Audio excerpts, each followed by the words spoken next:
You don't realize the true cost of betrayal until the person you love recoils from your touch, like your poison. Hi, my name is Mary Holloway, and I live in Canterbury, a quiet little city in Kent. It's the kind of place where people still smile at you on the street, and everything looks picture perfect from the outside. I used to think my life matched the scenery, comfortable, calm, and built on love, until I broke it. I cheated on my husband, James. It was one night, one terrible, drunken, selfish night that I've replayed over and over again in my mind. And every time, I wonder how I could have been so blind, so foolish. James is the most loyal, kind-hearted man I've ever known. He's the one who brings me tea when I'm sick, who kisses my forehead before work every morning, who remembers every anniversary, even the one where we first met. And now, he can't even look me in the eyes. We've been together for 10 years, married for 7. We built this life together, this house, this home, this routine that I used to find boring and now miss with every cell in my body. You don't know what it's like to hear your husband say, "Don't touch me," until he says it while flinching away like your hands burn him. The affair lasted just hours, but the damage? It feels permanent. He found out 2 weeks ago. I confessed. I couldn't live with the guilt. I sat him down after dinner, held his hand, and told him everything. He didn't yell. He didn't even cry. He just stood up, walked into the guest room, and hasn't touched me since. I sleep alone now. I eat alone even when he's sitting at the same table. And every day, I try to fix the unfixable. I know what I did was unforgivable, but I also know I love him. I never stopped loving him. That's the cruelest part of all. I didn't cheat because I didn't love James.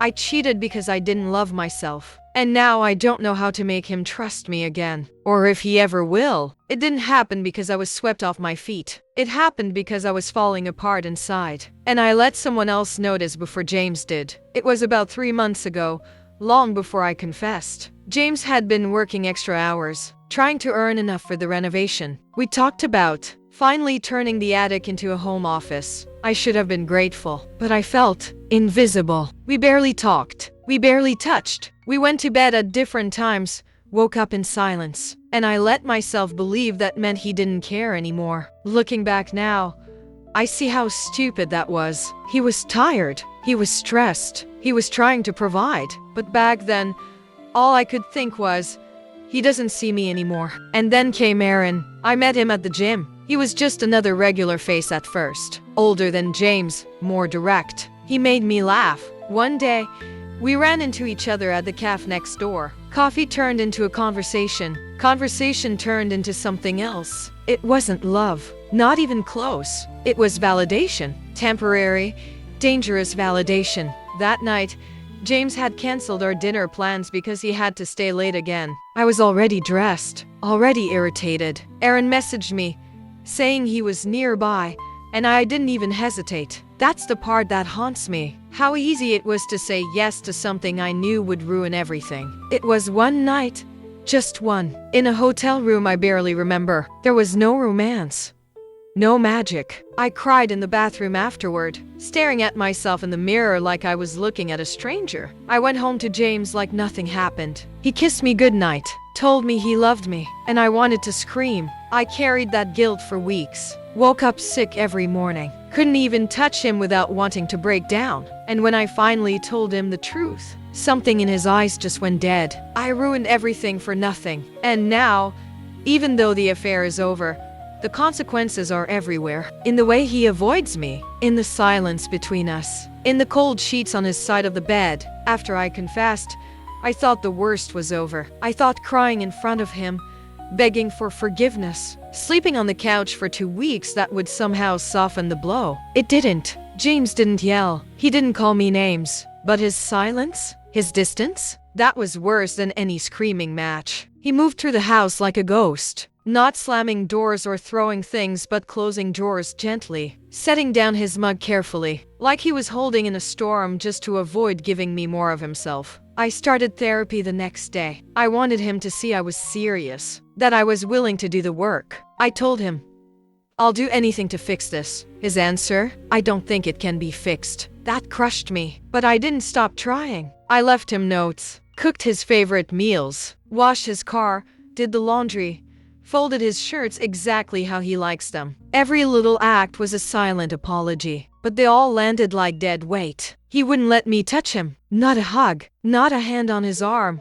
Nothing. The worst moment? I reached out to brush his hair from his forehead. Something I've done for years without thinking, and he flinched. Actually pulled back like I had slapped him. And then he just walked out the room. That night, I cried in the bathroom with the shower running so he wouldn't hear. I've been journaling everything for therapy. My guilt, my reasons, my heartbreak.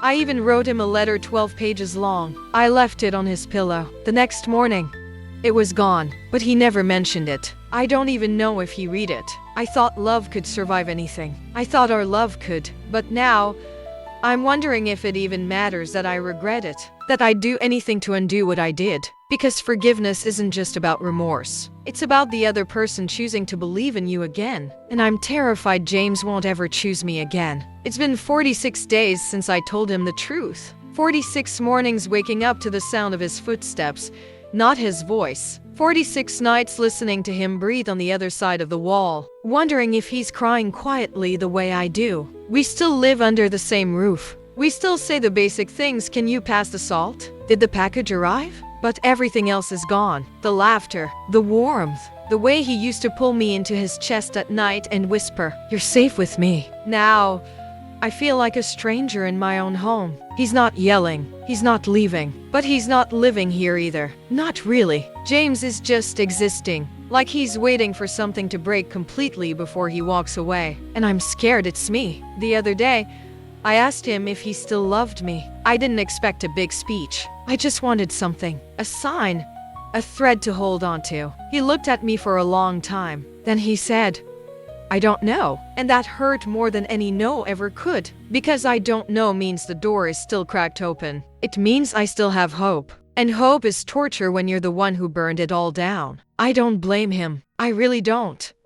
I cheated. I shattered the trust we spent years building. I deserve the pain. But I also believe people can change. I am changing. I'm learning who I was, why I did what I did, and who I never want to be again. I just wish I could bring that version of me to a place where he still sees a future with us. He's still wearing his wedding ring, but he doesn't look at mine anymore. And every day I wonder, is staying here helping him heal or just making it worse? I love him. I love him more now than I ever did before. But maybe love isn't enough. Not after what I did. So I'm asking you, whoever's listening, because I don't have anyone else to ask. Do you think people deserve a second chance? Can love survive something like this? Would you forgive someone who broke your heart if they were willing to do anything to earn it back? Or would you walk away, even if it still hurt to leave?